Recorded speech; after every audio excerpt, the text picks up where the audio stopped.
हाँ जी dear students, आपां पहले 3 सम कर ले सी right. Area related to circle chapter कर रहे हैं आप, वो पहले 3 सम कर ले सी। हुण आपां उस तो अगला करना माइनर सैक्टर दे नाल रिलेटेड। ठीक है, हुण आपां जस्ट सिंपल सम कीते सी जिहदे च आपां नूं एक रेडियस दिता हुंदा, एक एंगल दिता हुंदा ते आपां एरिया ऑफ सैक्टर पता कर लैंदे आ जां एरिया ऑफ क्वाड्रेंट पता कर लैंदे। गल एक ही है, दोनों का सेम काम ही है। ठीक है, तो हुण आपां कुछ फार्मूलाज कीते सीगे फ्रेम के अंदर ही है। तो एरिया ऑफ सैक्टर जिहड़ा विद थीटा कह दिंदे आपां जिहनूं की आउंदा सी थीटा अपॉन है अंदर ले आउने आ सैक्टर विद थीटा। ठीक है, theta upon 360 into pi r square, ये अपना बेसिक फार्मूला। सैक्टर की जगह तो क्वाड्रेंट भी दे सकते हैं। ठीक है, बस एंगल का फर्क पै जाता, होर कुछ नहीं हैगा। उस तो बाद आपां कीता सी एरिया ऑफ माइनर सैगमेंट। इस तो पहला वाली वीडियोज़ मैं चंगी तरह क्लीयर कर चुकिया। माइनर सैक्टर, माइनर सैगमेंट, जो भी चीज़ां होंदियां वो सारियां क्लीयर करतियां। पिछलियां वीडियोज़ देख लो अगर तुहानूं आ नहीं क्लीयर हैगा तो एरिया ऑफ माइनर सैगमेंट की आऊगा area of sector minus area of triangle. अज आपां इहदे उत्ते फोकस करांगे आ वाले फार्मूले। ठीक है, इत्थे आपां सैक्टर विद थीटा कह लो, गल एक ही आ, या माइनर सैक्टर कह लो, कोई चक्कर नहीं। कई बार कल्ला ही सैक्टर कह देंगे हैं। ओके, सो आपां फोर्थ सम की स्टेटमेंट पढ़ते हैं। सब तो पहला देखो, ये कहते a chord of a circle of radius 10 centimetre. Circle की एक कॉर्ड आ जिहदा रेडियस किन्ने सेंटीमीटर आ जी 10 सेंटीमीटर आ। Subtends a right angle at the centre. उन्होंने 90 डिग्री नहीं पाया, पर राइट एंगल तो तुसी की समझ गए कि सेंटर ते किन्ने डिग्री का एंगल बन रहा 90 डिग्री का। जिन्नी गल मैनूं समझ आई, पहला मैं उसका डायग्राम बनाया। देखो मेरे को एक सर्कल आ, सर्कल दे विच कॉर्ड आ। ये जिहड़ी कॉर्ड आ ये सेंटर के उत्ते किन्ने डिग्री का एंगल बना रही है 90 डिग्री का एंगल बना रही है। ठीक है, तो जिहड़ा उसका रेडियस आ वो किन्ने सेंटीमीटर आ।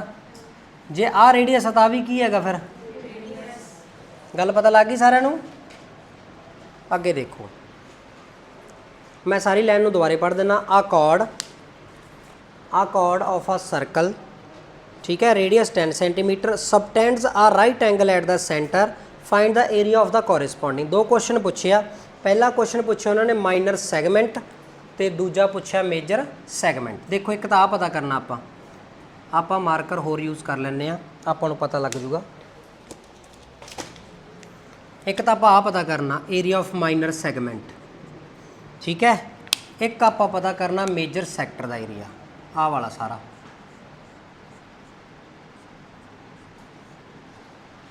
जेड़े जेड़े च मैं ग्रीन कलर दे नाल कीता, ये की है अपने को ग्रीन कलर वाला मेजर सैक्टर। बेस सारिਆਂ ਦੇ सेम रहणगे। जेड़ा ब्लू मार्कर वाला ये की है माइनर सैगमेंट। ठीक है, सो हुण फोकस रखियो, जिहड़ियां चीज़ां तुहानूं मैं दस रहा उहदे ते ध्यान दिओ। मैं तुहानूं ये दस्सिया होया कि जदों भी आपां सैगमेंट का एरिया कढ़ना, आपां एरिया ऑफ सैक्टर पता करांगे पहला माइनर, उहदे विचों की माइनस करांगे एरिया ऑफ। हुण ट्रायंगल पता करो पहला किहड़ी है, इहदे विच 90 डिग्री का एंगल आ, तो किहड़ी ट्रायंगल होगी ये, तो राइट एंगल ट्रायंगल का फार्मूला की है एरिए का, राइट एंगल ट्रायंगल का। Very good, 1/2 into base into. तो आप की करते हैं, सब तो पहला आप करते हैं एरिया ऑफ। अच्छा एक ना काम कराया करो तुसीं इकट्ठा ही करन दे नालों, जिवें तुसीं करोगे एरिया ऑफ माइनर सैगमेंट लिखिया फिर इक्वल टू पा के आ लिखिया, इहदी जगह ते आ दोनों चीज़ां अलग अलग पता कर लो पहला। बाय चांस तुहाडा क्वेश्चन अगे जाके गलत हो जाता। जे तुसीं इकट्ठा करोगे, इकट्ठे की गलती तो फिर एक ही गिनी जाऊगी। जे बाय चांस तो सही हो गया, इत्थे गलती हो गई, तो ये मार्क्स तो मिलणगे ना। ठीक है, तो पहला आप एरिया ऑफ माइनर सैक्टर कढ़ते हैं। एरिया ऑफ माइनर की आऊगा जी theta upon 360 into pi r square. Theta बोलो कितना जी 90 डिग्री है। अपॉन पाई की वैल्यू इन्होंने मैंशन की है नहीं डियर, मैं पहला सैक्टर का एरिया कड्डूंगा, उस तो बाद वो ट्रायंगल नू माइनस करूँगा, ठीक है। तो इन्होंने पाई की वैल्यू कहा गा 3.14 यूज़ करने वास्ते फोर्थ क्वेश्चन के, तो आप पाई की वैल्यू 3.14 करांगे। रेडियस आपको कितना गिवन डियर 10 सेंटीमीटर, यानी कि 10 का स्केयर 10 × 10। हुण 90 के टेबल ते 360 किन्ने ते गया 4 ते गया, 2 2 जा 2 5 जा 2 5 जा, ठीक है। तो बचा कि अपने को जिहड़ा इहदा 100 आ वो जां इस तरह कर लो, नीचे 100 लगा लिया इहदा इंटू 25 के टेबल ते किन्ने ते गया है 4 ते गया। हुण 4 के टेबल ते कट के देख लो, तो कट्टिया जाता नहीं, कोई गल नहीं, एक बार इनू इत्थे ही रख लो, इनू अगे ना लैके जाओ सेंटीमीटर स्केयर, एक बार इत्थे ही रखो, क्योंकि हले आपां इहदे विचों एरिया ऑफ ट्रायंगल नू की करना माइनस करना, की पता इन्हां दा एलसीएम सेम आ जाए। उस तो बाद फ्रेम च देखियो, तो एरिया ऑफ अपने को क्या आऊगा ट्रायंगल। हुण देखो तुहानूं इन्ने स्टैप दे तां मार्क्स मिलणगे ना, करन नूं मैं तां इकट्ठे ही करूँगा, बट तुसी रिस्क नहीं लेना, ठीक है। एरिया ऑफ ट्रायंगल की आऊगा, एरिया ऑफ ट्रायंगल जिहड़ी राइट एंगल होवे उहदा हुंदा 1/2 इंटू बेस इंटू हाइट, क्यों राइट एंगल ट्रायंगल।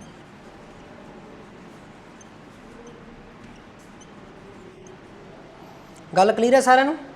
तो 1/2 बेस, मेरी ध्यान नाल गल सुनो, आ ट्रायंगल नूं हमेशा इस तरीके दे नाल घुमा के देखना, इहनूं घुमाओ ऐ करके, आ 90 डिग्री का एंगल आ भी 10 आ भी 10 आ बेस हो गया, आ की हो गई। अच्छा जे तुहानूं समझ ना आवे तो याद रखा करो, इहदे सामने वाला हमेशा की हुंदा हाइपोटेनियस हुंदा, जो भी 90 हुंदा उहदे सामने वाला की हुंदा, तो फिर बाकी बेस ते फिर हाइट ही हो गए। जे डायग्राम आए नहीं बनानी तो इट मीनस आप 10 × 10 कर लें फ्रेम चा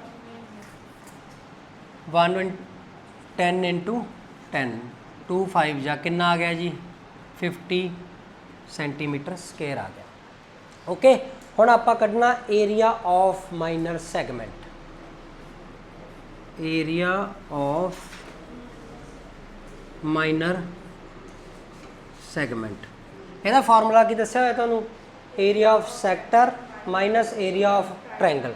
एरिया ऑफ सैक्टर की आया 314/4 माइनस एरिया ऑफ ट्रायंगल की आया 50, तो 50/1 कर लो, एलसीएम लैके सॉल्व करो, 4 1 जा तो 314 माइनस इनू इहदे नाल कीता 200 आ गया, ठीक है कि नहीं, तो कितना आ गया जी 4। अच्छा हुण इहनूं कटना कट दो, नहीं हले भी रख लो, ਉਹਦਾ कारण दसदा की है। देखो मेरी गल सुनो, ਤੁਹਾਡੇ ਤੋਂ ਕੱਟਿਆ ਜਾਂਦਾ ਤਾਂ ਕੱਟ ਲਓ, बड़ी खुशी ना कटो। जे ਤੁਹਾਨੂੰ ਇਹ ਦਿੱਕਤ ਦਿੰਦਾ, ਮੰਨ ਲਓ ਤੁਹਾਨੂੰ ਐ ਲੱਗਦਾ ਯਾਰ ਵੀ ਇਹ ਟਾਈਮ ਖਰਾਬ ਹੋ ਜਾਂ ਤੁਹਾਨੂੰ ਡਿਵਾਈਡ ਜਿਹੜਾ ਤੁਸੀਂ ਕਰਦੇ ਹੋ ਉਹ ਤੁਹਾਡਾ ਕਮਜ਼ੋਰ ਹੈ, ਤਾਂ ਪੰਗੇ ਨਾ ਲਓ, ਕਿਉਂਕਿ ਇਹ ਟਾਈਮ ਖਰਾਬ ਕਰੂਗਾ। 2 ਮਿੰਟ 3 ਮਿੰਟ ਤੁਹਾਡੇ ਖਰਾਬ ਹੋ ਗਏ, ਉਹੀ ਕੋਈ ਹੋਰ ਸਵਾਲ ਕਰ ਲਿਓ, ਠੀਕ ਹੈ ਨਾ। ਬਾਕੀ ਤੁਸੀਂ ਸਤੰਬਰ ਵਾਲੇ ਐਗਜ਼ਾਮ ਦੇ ਵਿੱਚ ਦੇਖ ਹੀ ਲਿਆ ਵੀ ਟਾਈਮ ਕਿਵੇਂ ਜਾਂਦਾ ਗਾ ਜਦੋਂ ਪੇਪਰ ਹੁੰਦਾ ਹੋਵੇ, ਹੈਗੀ ਨਾ ਗੱਲ। ਤਾਂ ਜਿਹੜੇ ਤੁਹਾਡੇ ਕੁਐਸਚਨ ਆਉਂਦੇ ਉਹ ਨਾ ਰਹਿ ਜਾਣ, ਬਸ ਇਹੋ ਜਿਹੀਆਂ ਚੀਜ਼ਾਂ ਤੇ ਨਾ ਟਿਕ ਲਾ ਲਿਆ ਕਰੋ ਰੈੱਡ ਪੈਨ ਦੇ ਨਾਲ ਵੀ ਯਾਰ ਇਹਦੀ ਮੇਰਾ ਥੋੜ੍ਹਾ ਜਿਹਾ ਪਿਆ ਪਾਰਟ। ਉਦੋਂ ਬਾਅਦ ਜਦੋਂ ਸਾਰਾ ਹੋ ਗਿਆ ਵਾਪਸ ਮੁੜ ਕੇ ਆਓ, ਤੁਹਾਨੂੰ ਦੁੱਗਣੀ ਤਿੱਗਣੀ ਖੁਸ਼ੀ ਹੋਊਗੀ, ਮਾਈਂਡ ਦਾ ਜਿਹੜਾ ਕੌਨਫੀਡੈਂਸ ਲੈਵਲ ਆ ਉਹ ਹੋਰ ਵੀ ਵਧੀਆ ਤਰੀਕੇ ਨਾਲ ਹੋਊਗਾ ਵੀ ਹਾਂ ਯਾਰ ਮੈਂ ਜਿਹੜੇ ਆਉਂਦੇ ਸੀ ਉਹ ਕਰ ਲਏ, ਠੀਕ ਹੈ। ਨਹੀਂ ਖਲਾਰੇ ਪਾਉਂਗੇ ਲਾਸਟ ਦੇ ਉੱਤੇ। ਅੱਗੇ ਦੇਖੋ ਜਿਹੜਾ ਸੈਕਿੰਡ ਪਾਰਟ ਆ ਉਹ 'ਚ ਕੀ ਪੁੱਛਿਆ ਉਹਨਾਂ ਨੇ, ਏਰੀਆ ਆਫ ਮੇਜਰ ਸੈਕਟਰ। देखो एरिया ऑफ मेजर सैक्टर का सीधा हिसाब आ, ध्यान नाल सुनो। मैं एरिया ऑफ सैक्टर कढ़ लिया सी minor, area of minor sector कढ़ लिया सी, मैं पूरे सर्कल दे विचों एरिया ऑफ माइनर सैक्टर नूं माइनस कर देना, सिंपल जी गल है। तो नहीं ऐ करना तो भाई वो फार्मूला ला लो 360 minus theta upon 360 into pi r, जिहड़ा मर्जी तरीके नाल कर लो, तुहाडा दोनों नाल ही हो जाऊगा। आह तरीका भी लग जूगा, मैं इत्थे और पा के लिख देना, कल नूं पुछूंगा तुहाडे तो जिवें अज पुछिया, ठीक है। फिर मिठा मिठा प्रसाद मिलता होंदा सारिਆਂ ਨੂੰ। ਤਾਂ ਏਰੀਆ ਆਫ ਸਰਕਲ माइनस कर देंगे एरिया ऑफ माइनर सैक्टर। तुसी रट्टे ना मारिया करो यार, ये रट्टे मारन वाली चीज़ां नहीं हैगियां, ये समझण वाली चीज़ां। भी जो तुहानूं आ कंसैप्ट ही समझ आ गया तो उन्होंने दिमाग 'च बिठाओ कंसैप्ट नूं, ठीक है। आ कोई फार्मूले याद करने वाले ने, कंसैप्ट दे नाल याद हो जाणगे कि नहीं होंदे, दसो हो जाणगे। 360 माइनस थीटा, 360 दे विचों 90 नूं माइनस करो, कितना आ गया 270 अपॉन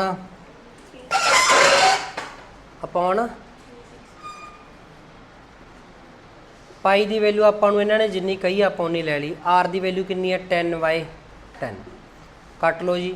ये दोनों 9 के टेबल पर जान गया, 0 तो 0 कटती पहला मैं।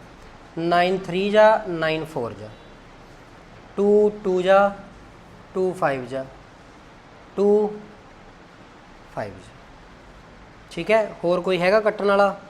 नीचों तो सारे खत्म ही है, उपर वाले रह गए बस कल्ले। 3 मल्टीप्लाई 3.14 मल्टीप्लाई 5 5 जा किन्ने हो गए 25, है ना। पहला 3 नूं मल्टीप्लाई कर लो, फिर इनू आपां 25 नाल कर लैंदे आ। 25 दूना 50, 5 25 चौका 100, 105 100 आया। 25 9 225 ते 100 किन्ने हो गए 325। पॉइंट के बाद किन्ने डिजिट ने 2, तो इत्थे लगा के आपां सेंटीमीटर स्केयर लगा दें, ठीक है। सौखी है कैलकुलेशन, कोई बड़ी वड्डी तो नहीं। क्लीयर? इन्हू नोट करो, फिर अगला करते हैं फटाफट।